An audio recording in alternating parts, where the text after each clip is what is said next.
ada pada satu atap di bawah Jampitsus di Kejaksaan Agung. Ada lagi yang mau tanya? Yang LGBT di Bogor.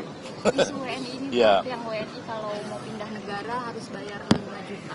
Bayar apa itu? Kalau seorang WNI mau pindah negara kan harus. Ya itu sih PNBP ya.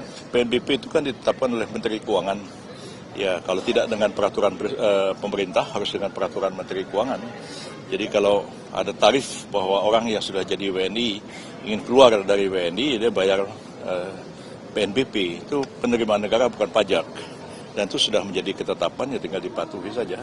Dan kalau orang asing mau jadi WNI pun ada PNBP-nya juga, tapi saya nggak tahu jumlahnya berapa. Jadi kalau jumlahnya 5 juta ya wajar aja. Ya kalau nggak kan tetap jadi WNI. Itu aja. Oke? Cukup ya? Cukup ya. Makasih ya, makasih. Baik. Kasih jalan. Kalau pandangan dari itu dan Megagra. Ya. Yang satu ini ditahan. Jadi ini tidak ditahan mungkin dari. Kalau soal ditahan atau ditahan itu kan pertimbangan penyidik ya. Memang yang pertama itu kan memang sudah ditahan sejak di kepolisian kan. Jadi dilanjutkan. Pak Febri itu kan belum ditahan oleh polisi dan penyidikannya diserahkan kepada Kejaksaan Agung dan Kejaksaan Agung melanjutkan penyidikan itu. Dalam perkembangannya bisa aja penyidik kemudian memutuskan bahwa Pak Febri itu harus ditahan. Jadi itu sabar aja. Perkembangannya itu kan tahap demi tahap. Dan berdasarkan KUHP baru, tiap satu keputusan penyidik itu dapat di-challenge ke pengadilan. Beda dengan dulu, kalau KUHP lama kan nggak bisa. Jadi kalau seorang itu ditahan, itu kan karena alasan tertentu.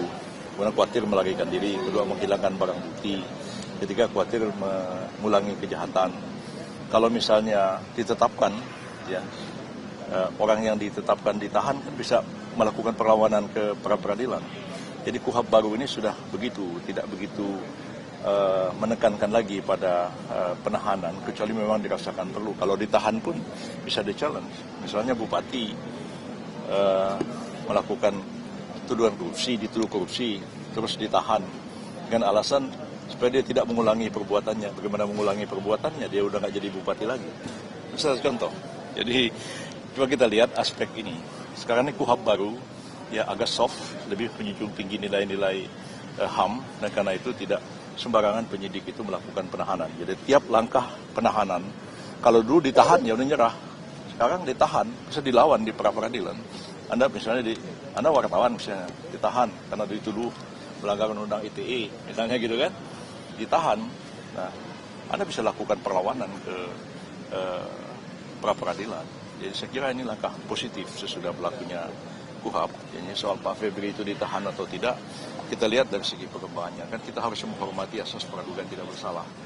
Ya, jadi kalau misalnya ditahan, kan nanti akibatnya kalau dinyatakan bersalah kan dipotong masa tahanan. Kalau tidak ditahan, ya menjalani pidananya sama seperti yang diputuskan hakim. Sebenarnya sama aja. Ya. Terkait pengacara Hotman Paris yang menjadi pengacaranya Pak Febri mengaitkan dengan presiden itu gimana, Prof? Hotman Paris yang ingin menjadi kuasa hukum Pak Febri tapi mengaitkan dengan presiden. Ya, kalau Hotman jadi penguasa ya kita hormati ya tugas beliau sebagai advokat. Advokat itu kan penegak hukum juga, kedudukannya sama seperti jaksa, polisi, hakim, dan petugas lembaga pemasyarakatan. Jadi kalau apa yang disampaikan Pak Hotman kepada publik, ya kita hormati itu sebagai bagian dari tugas beliau sebagai seorang lawyer, advokat yang membela kliennya. Wajar aja. Tapi mengaitkan dengan presiden karena sudah lama menjadi kuasa hukum Pak Prabowo, jadi turun tangan untuk menjadi pengacara Pak Febri. Kan saya tidak tahu, enggak masalah itu.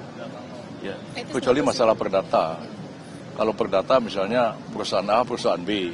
Saya dulu lawyernya B, melawan perusahaan A. Belakangan saya jadi lawyernya sebaliknya, itu nggak boleh. Ini kan pidana kan bukan Prabowo pribadi. Pak Prabowo presiden, bukan pribadi beliau. Jadi tidak ada masalah.